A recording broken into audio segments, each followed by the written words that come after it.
Welcome to the Long Time Podcast. This one's a long time coming. We have a sort of roulette for what shows we cover for individual podcasts, and this one has been on it since literally the start. Konosuba, God's blessing on this wonderful world. And much like its name, it was a freaking blast. So hold the safety bar, because we're about to roller coaster dive into this. Let's go.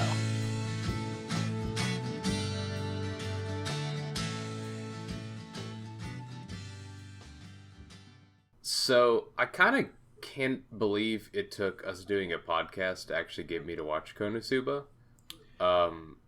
It's been on our Well, whose fault's that? It's been on our potential. Yeah, I know. I understand that's my fault. That's what I'm saying. Like, I can't believe I passed this long on actually watching Konosuba.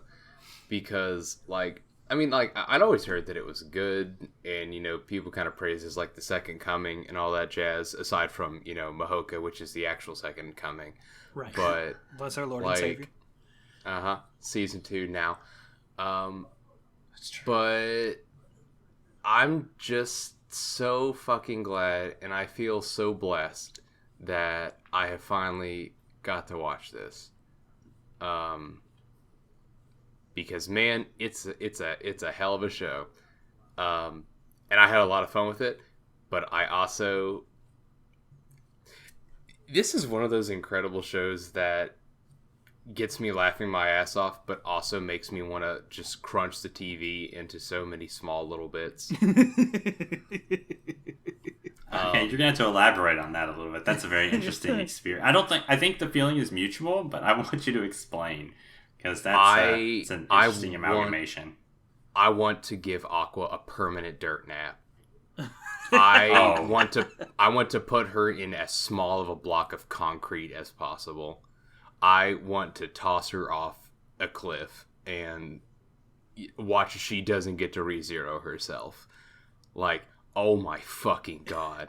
I can't fucking stand Aqua.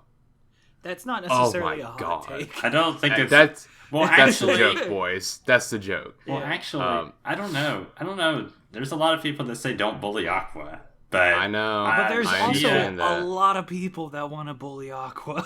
They're the correct people here. I'm in the bully category. Good. Fucking good. Oh my god. Whew. Like... I don't want to kill her like apparently you do. But I do think that it's nice that she gets her comeuppance.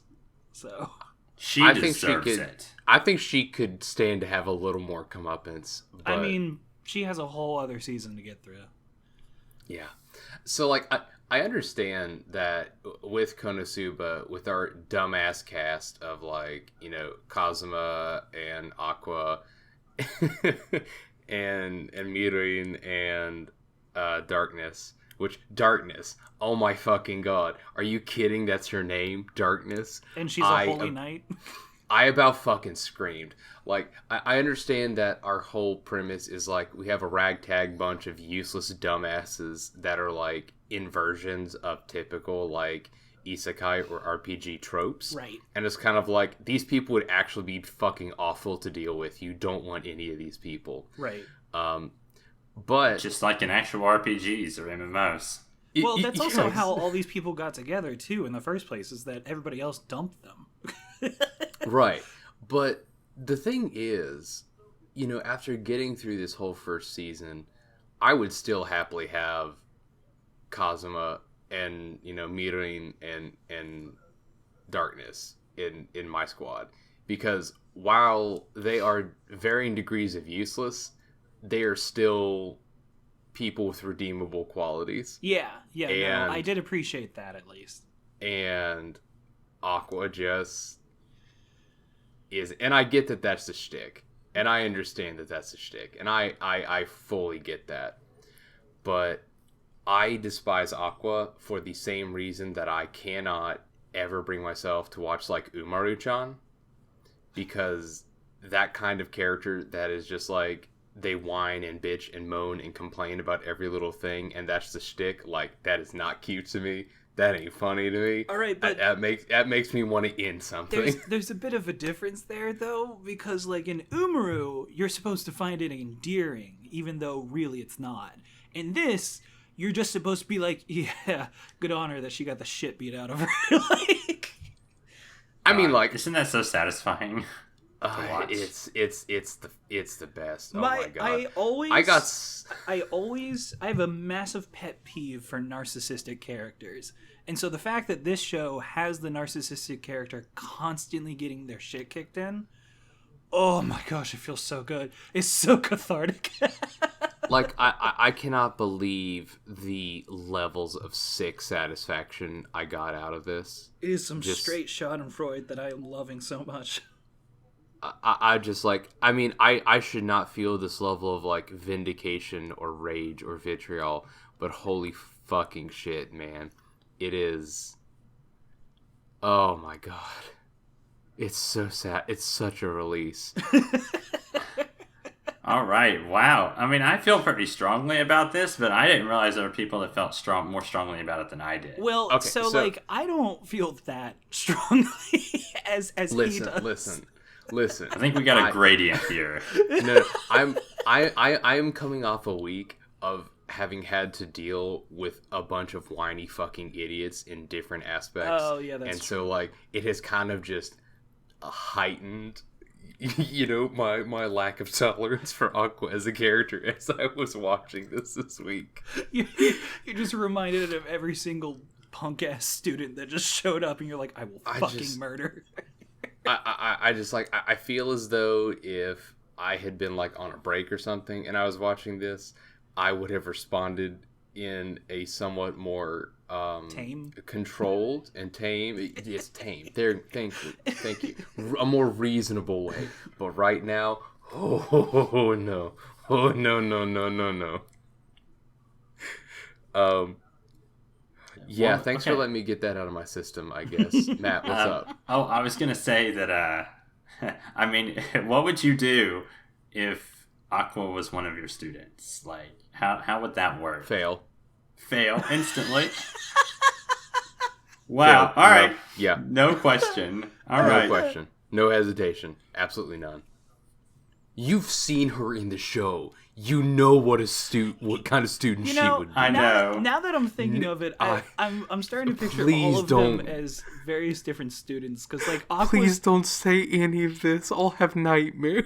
Aqua is like the piece of shit. Please. Megumin is the one that doesn't do the homework, but then aces the fucking test.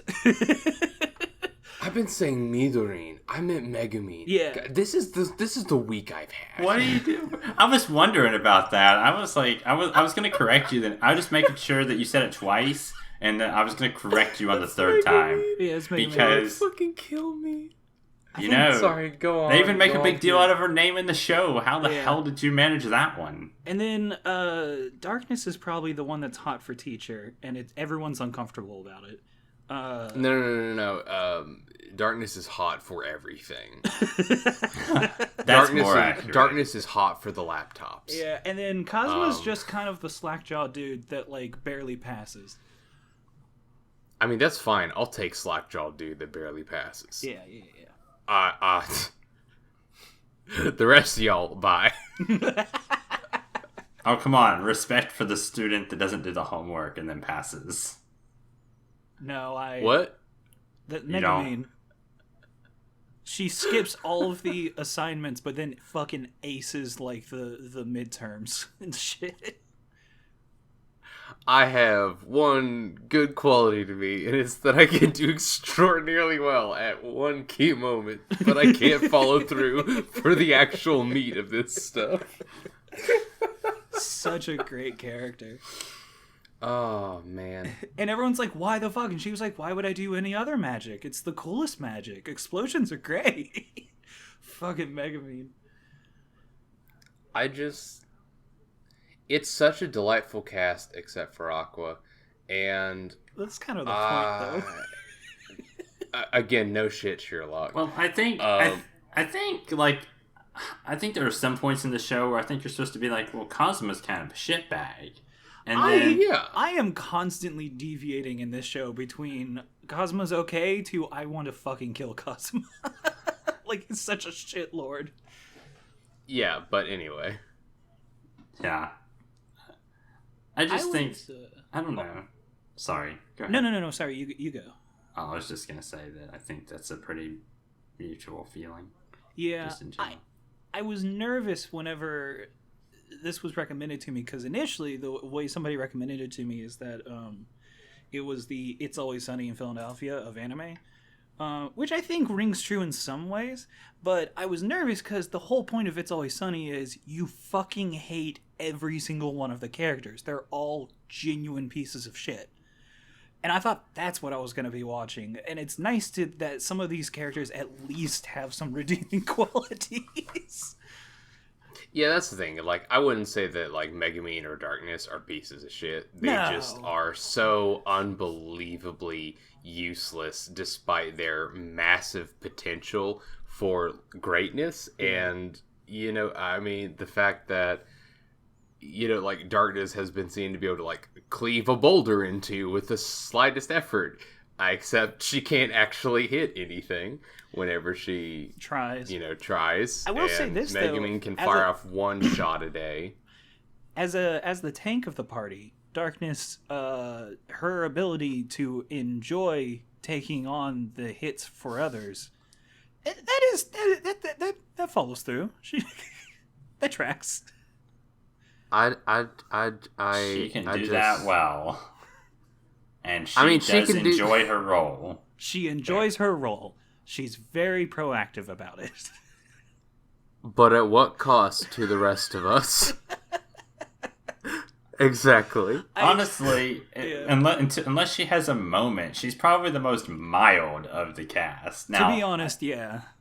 At least, like, in terms of, like, you can almost, like, tolerate her for the most part until that one moment. And then you're like, oh my god, here we go. Yeah, I feel like having her in your party in Cosma, like, it's like I always felt that if I was in a party, most likely I would probably be somewhere in between Cosma and Darkness, like, and everyone would hate me for it. It would just be like, hey, I can actually do some stuff. I can hold a conversation, and then every now and then I just get, like, really horny, and everyone's like, no, please, stop. It's just kind of like, I look at these dumbasses, and I can't help but think of, or at least reminisce about, like, old parties from, like, D&D sessions I had a while ago. Yeah. And I just look at them like, oh my god, it's all coming flooding back to me. And, you know, just, like, the fucking absolute idiot asshole priest, the, you know, dumb fucking barbarian that wants to just, you know, do absolutely fuck all. Like, basically just a bunch of degenerates all in a party that are complete fucking idiots, but somehow still get things done. Yeah. Like, that's consequences been be damned. Yeah, that's been my history with D&D sessions. So I mean, that's pretty much Konosuba as a show is a really bad D&D session, or a really good one, I guess, depending on how you look at it. Also, it's very similar to a D&D session because it took them an entire fucking season to get out of the starting area. That's true. You're not wrong there. Yeah. I guess it's just, I think to me, it's the most refreshing to watch Konosuba as, like, one of the few isekai shows that I can really actually tolerate to any degree. Yeah. Like, there's definitely been a greater surge of those in recent times. Like, I'd consider, like, Bofuri an isekai, because, I mean, like, VR MMO shit is basically isekai at this point. Yeah. Like, there's no real distinction anymore.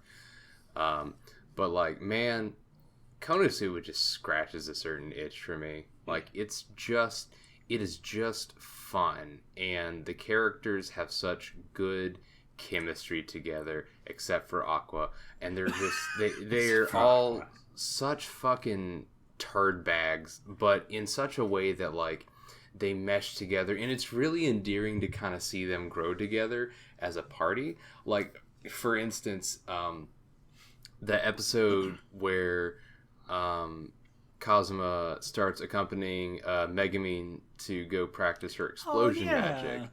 And, like, you know, up until that point, they had kind of, like, been acquaintances. But, they start kind of making a game out of going and, using explosion on this dumb fucking abandoned castle out in the middle of nowhere. Quote unquote And it's abandoned. yeah. And then it is just delightful to get to see, after the span of a couple weeks,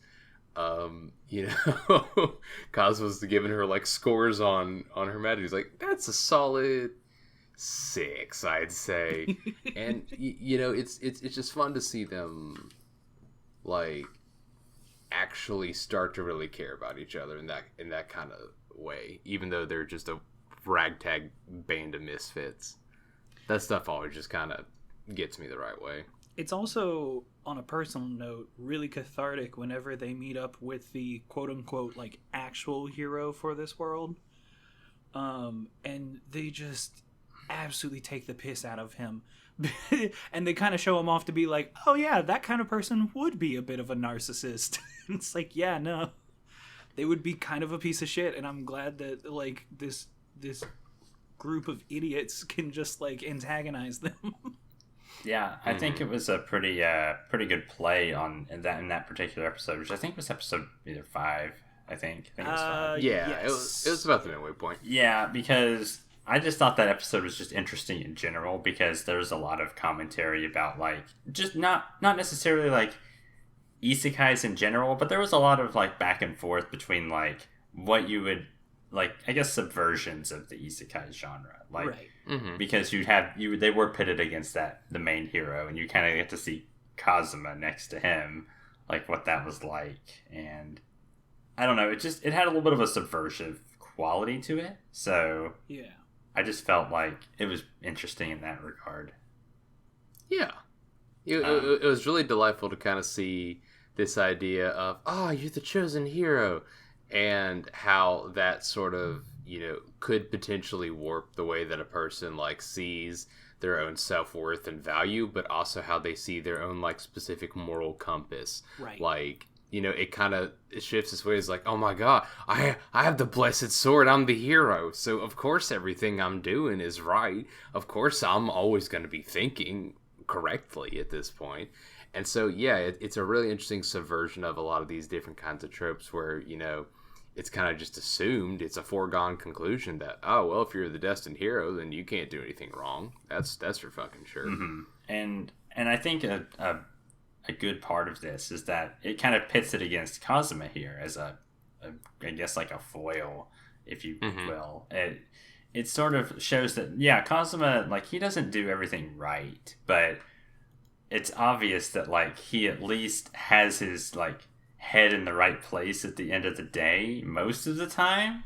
Like, there's at least parts of him that are thinking about the right things, because if you look at certain aspects of the show, like, he always ends up doing the right thing.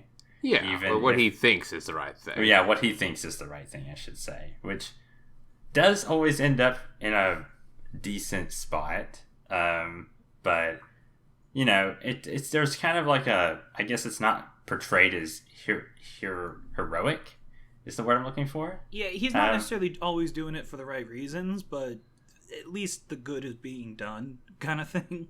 Yeah, it's like a neutral good, or like a something like that, I guess. He's very pragmatic. Yeah, I guess that's the word I'm looking for.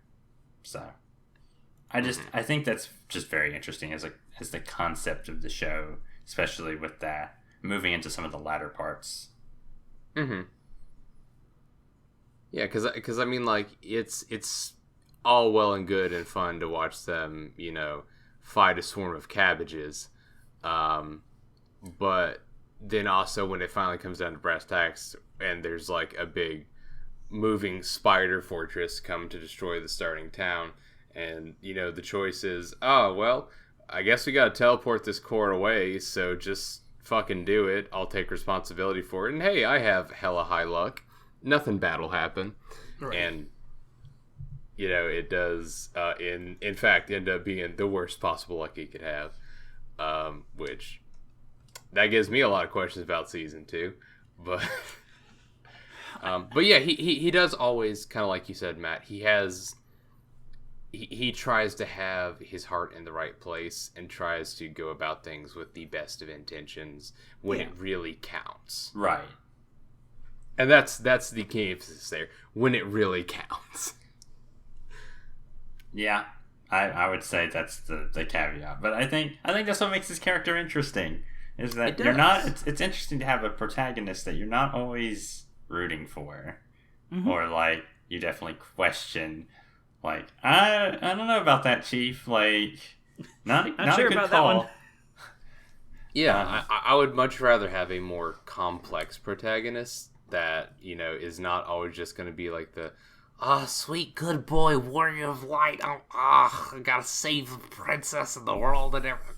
I mean, okay, fine, great, but we've seen that 1,000 fucking times. Like, give us something that is actually interesting and complicated and a little messy. Yeah. Mm-hmm. Yeah.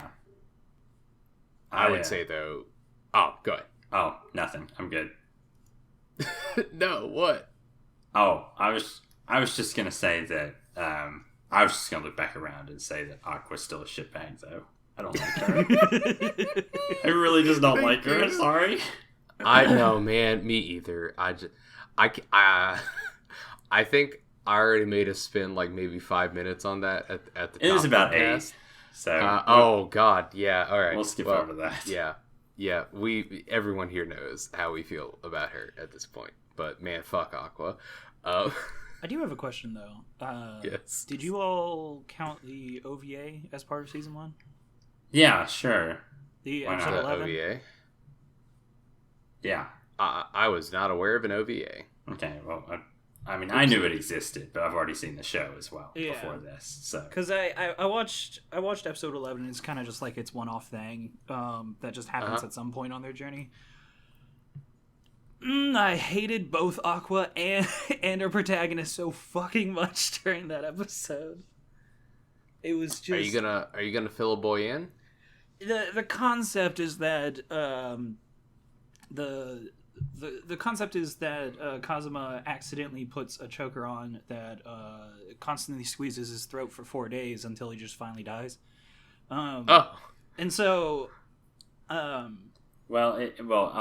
that it's basically it unlocks when his wish is granted. His wish is granted, right. And so everybody's trying to make sure that he doesn't die, but then he takes advantage of that and just starts getting real horny. It's not okay.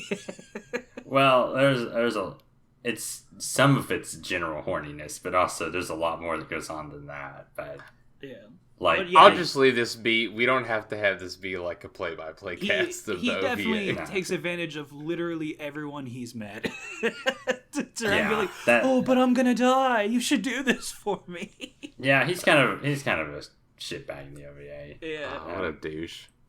But yeah. Outside of that, though, I really didn't hate any of the characters horrendously. Besides Aqua, obviously, but that's fine. You don't have to fall in suit here if you don't. You can agree. like Aqua. It's okay. Here's the thing: I was always really confused because like I didn't know anything about Konosuba. And so, like, I kept on seeing all those memes where people are just shitting on this character and like and like all these like small little clips from the show where like she's just being horribly mistreated. And I'm like, that's not right. Why are they doing that? And it's not until you actually watch the show that you're like, oh, that's why they're doing that. Okay. I don't like excessive. I don't extremely hate her or anything. And to be honest, I think that she does have some good qualities whenever she's finally forced to do it. So that's good at least. But yeah, no, I do really enjoy the dynamic of her and the other characters. Mm-hmm. Yeah. The dynamic is really good. I think we already been over that, but that's. I think also the individual like quests and various like kind of like what are they gonna get up to today kind of way of doing the story was really nice too. Yeah, I think just the overall feel of the show is very like comfortable, and it hits a specific version of isekai that like again, really scratches my RPG kind of itch in that, you know, it has all like the quest screens and the quest completion and all this jazz, and the actual like player cards that like track your monster kills and like help you learn skills and distribute points and such is just, oh my god, dude. Zack? I was nerding out really hard on that. Zack. Yes, Matt. Okay. Are you just saying this because it just gave you like a huge Monster Hunter vibe and you just want to play Monster Hunter? Is that what I'm getting from this? I mean, partially, yes, it did. But it's just such a interesting little detail because we've seen so many isekai. They're like, again, they're like some VR MMO shit that's like, oh, here's your heads-up display, and you can go down skill trees and paths and this, that, and the other with your cool heads-up display. And I don't care about any of that stuff. Can I have some interesting way to actually convey these ideas? Man, you definitely got burned on a few shows. I don't know what shows have like wronged him, but it sounds horrible. Do you want to talk about Sword Art Online? I was literally about to say. Okay, but minus Sword Art Online though. Who hurt you besides your abuser though? But like, really, who hurt you besides them? Well, we know that. Like, this is like a known fact at this point. So I'm gonna just cut the SAO stuff out. Yeah, like, I don't know. You're saying multiple isekais, so I'm assuming there's more, right? So I'm just basically saying I think it's a really fun way to actually take these kind of like core RPG elements and actually make them something substantial, as opposed to like, you know, just being a foregone conclusion, or like, oh, this is my magic wisdom of, you know, how this shit goes. Like, I'm thinking like fucking, what was it, like Death March Requiem, some bullshit, whatever the fuck it was called. I don't know. I kind of didn't care about it. It had a Kirito protagonist too. It did kind of the same shit. You all know what I'm talking about, right? Yeah, I know it's Death March. I'll get the name, but yeah. Yeah, again, it doesn't fucking matter. It's a trash show. To the Parallel World Rhapsody. That's god. Oh my god. Never watched that, but apparently I've really excited that. Kill me. Okay. Just kill me. I don't know. It's a fun way to look at these things because I've never seen another show that works with this kind of, you know, power and leveling system that kind of approaches this in a fun way. Like, I've never looked at a show that does RPG style stuff and thought, wow, that will be fun to actually do. And I look at like the player cards, and like when they said it tracks how many monsters you kill, I'm like I audibly was like, oh, that's fucking sick. So I was sitting on the couch watching it. I don't know, it's just like Kazuma makes some good points in that, like, if you're approaching this from the idea of you're looking to go through this parallel world to do some sick questing shit, this is not the world to go to. Mm-hmm. But you know, it seems like such a fun world full of life, and yeah, I think that is a mark that is, you know, really telling for me. Even though, you know, some of them, Aqua, are absolute god awful monster shitbags, there's a lot of really like endearing, redeemable qualities in that. Yeah, world. Like for instance, and I loved it about Konosuba. Yeah. For instance, like, what I really enjoyed about Kazuma as a protagonist is the fact that, like, he even brings it up during that episode 5 when he's fighting against the, like, quote-unquote, like, hero, is that he's like, I've had to fucking work every day of my gosh dang life. There was nothing given to me. And I actually thought back and I was like, yeah, no, that tracks.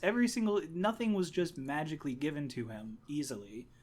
And so, like, it's kind of nice to have a character that isn't just like horribly overpowered and actually has to try, that's stuck in one of these fantasy worlds. I really like that, actually, even if he is still kind of a shitbag, but that's fine. Yeah, I liked that, and I liked that this was a much more like character driven show of just these characters in a fun world rather than it being about some like massive overarching type of development or something like that. It's nice to have really good character dynamics and then focus on those for the entire show. Like that's fun to me. Yeah. Yeah, it's definitely an enjoyable show. As far as here's something I want to ask you guys. By the way, 4-year anniversary of Konosuba. By the way, holy came out shit. in winter 2016. Wow. So, one of the things that when this show aired was that a big discussion topic was the animation style. So, and this has a lot to do with Studio Dean being behind the show. For the most Any part. show that they even possibly touch, people will start talking shit about, even if it's a I decent didn't- show. Well, I it's didn't not- even know that this was Studio Dean. It's not really so much anymore because of Konosuba and I think Rakugo Shinju. I think both of those probably redeemed Studio Dean's name. Rakugo Shinju's Studio Dean? I'm 95% sure. Don't quote me on Wow, that. holy shit. But as far as that goes, I'm checking that right now. Yes, it is. It also aired the same season, weirdly enough. Oh. Also, Sakamoto. Yeah, that's true. Like, shows like that have definitely redeemed Studio Dean's name. But I wanted to ask you, like, what did you guys think about the animation in this show? Because that was a pretty hot, contested topic at the time where a lot of people said that, there was a couple of conflicting opinions on it. But I want to hear yours first, so.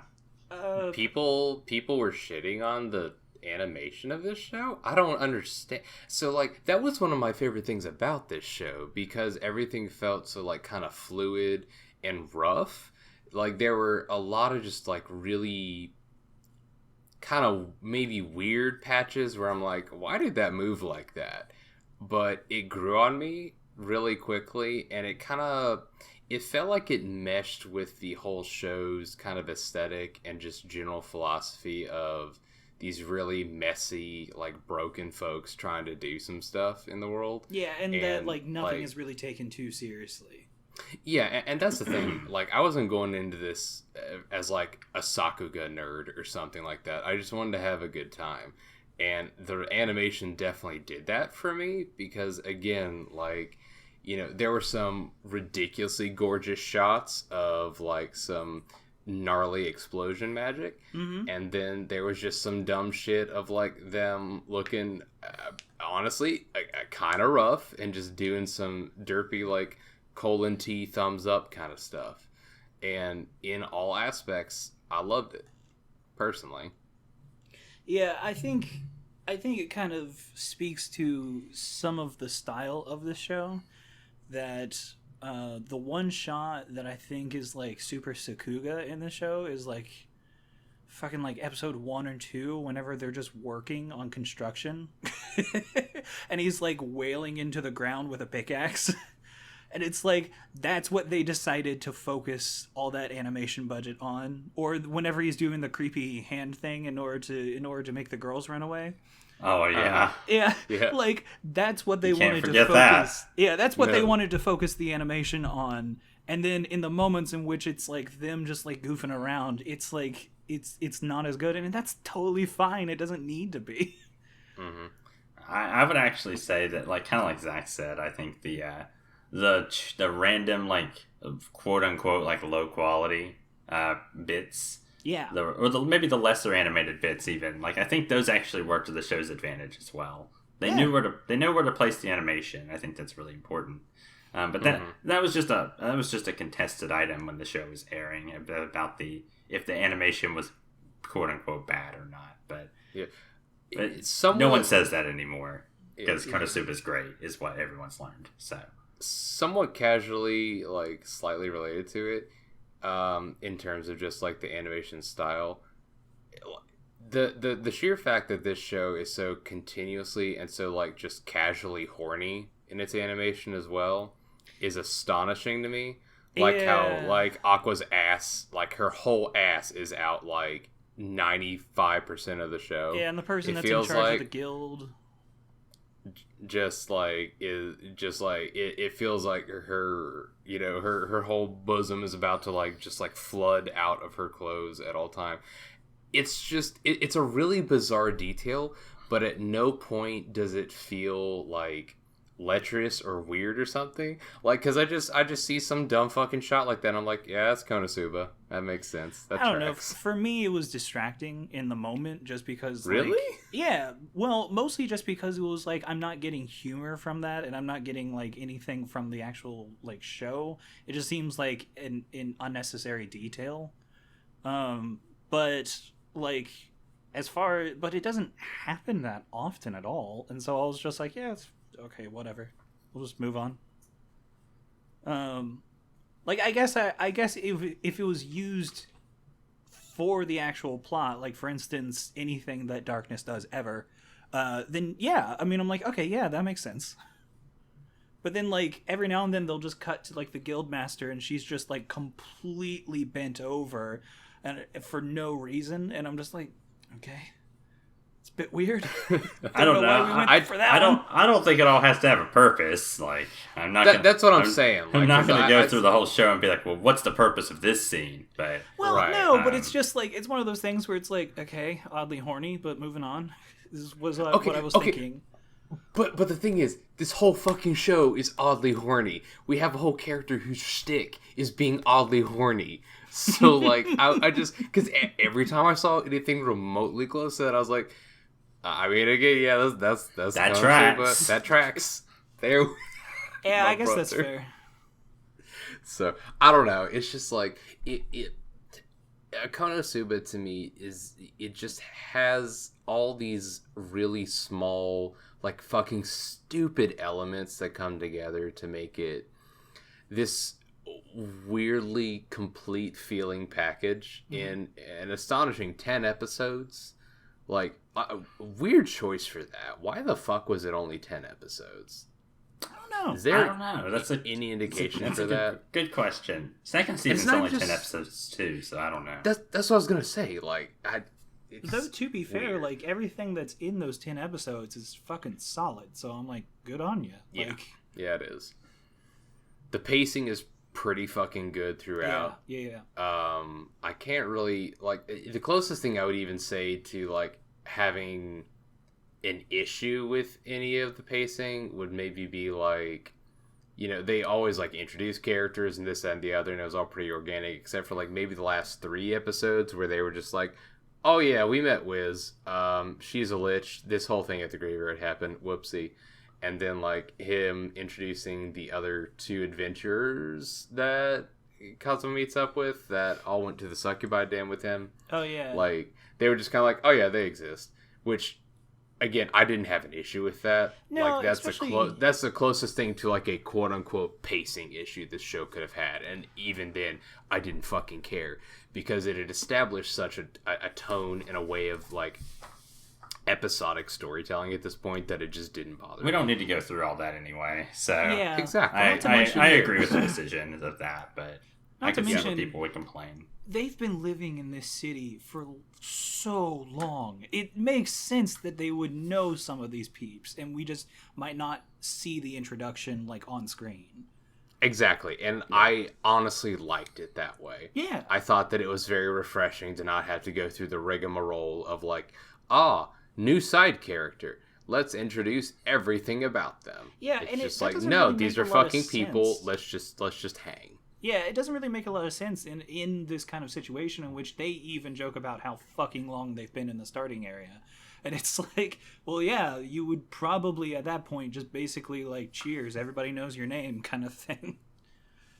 Yeah. Like, they even make mention of that with all these, like, random characters that show up for the big battles, and they're like, oh yeah, let's send in the Psycho. Yeah, the Psycho. What's her name? Megamine. Yeah, send in the Psycho. Yeah, she's a little fucking weirdo, but she can really come in when it matters. Yeah. I remember that. God. Yeah. Yeah. No, I don't know. It's a good show. Would you say it's God's blessing on this wonderful world? I would say that, yes. I would say that, yeah. Except for Aqua. But, yeah, okay, I can kill the goof whenever you guys want me to. Just say it. No. Just say it. Honestly, I was thinking more of the meta aspect here of them, like, Well, let's see. If a goddess comes into a world that she's the goddess of, it's technically her blessing on this world. So but that's not wonderful. Anyway, I was trying to just logic it out like the that blessing, way. You tried. You no, tried. Matt, you're almost there. You're halfway there. The blessing on this world is that she came into this world and she's being punished. Oh, see There's a true the blessing. joke I was You're looking right. Yeah. You're right. Kyle taking it to home plate. Hell yeah, buddy. Yeah. I got you, boo. I stole that last base. That's for the last couple podcasts where your joke made it about second and got out. So We have to just ignore it. Yeah. But yeah, Konosuba was a good show. I actually really liked the first season upon rewatch. I want to watch the second season again. But That's the thing. I enjoy the first season so much, I actually went on and started watching a little bit of the second season. I just wanted to keep going. Well, there you go. It's not very long, so No. Also pretty good. So there you have it. Sick. Do they have any plans on doing more of this? There's a movie. Okay, cool. But Oh my God. So we got Konosuba, we got Konotuba, and now we're gonna get Kono Moviba. All right. That one didn't even make it to first. You just you bunted and it went to the pitcher. I think it's about that time, lads. Can we at least say Konotuba was good? Was Konotuba good, boys? Was that anything? I mean, I understand what you're going for now. It's good. No. I'm on board for Konosuba. You know what? You had me there. It was the third part where it really started to fall apart. Yeah, that's the. Yeah. You had it. It was almost there, but then there was just something off about your form, and I don't think it really delivered.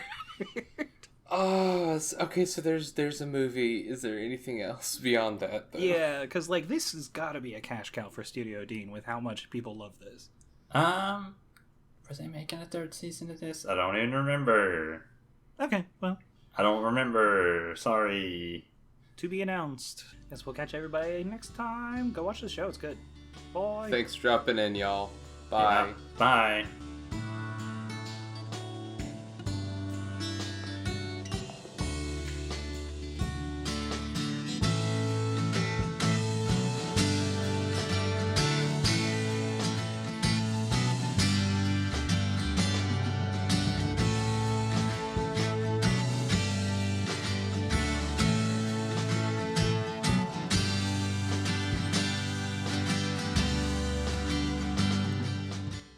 Thanks for listening. As always, you can find all our podcast articles, videos, etc. at thebacklogers.com. Our intro-outro song is The Bear by Shell in the Pit, who you can find on Spotify as well as Bandcamp. And we'd love to hear from you all either in the comments on our site or any feedback you want to leave us on whatever podcast platforms you like. iTunes, Soundcloud, or whatever parallel dimension version of those podcast platforms you find yourself with after being reincarnated. We're probably still around. And as always, we're on Twitter at @the_backloggers, so pull up a send log and stop by for a bit. Thanks again!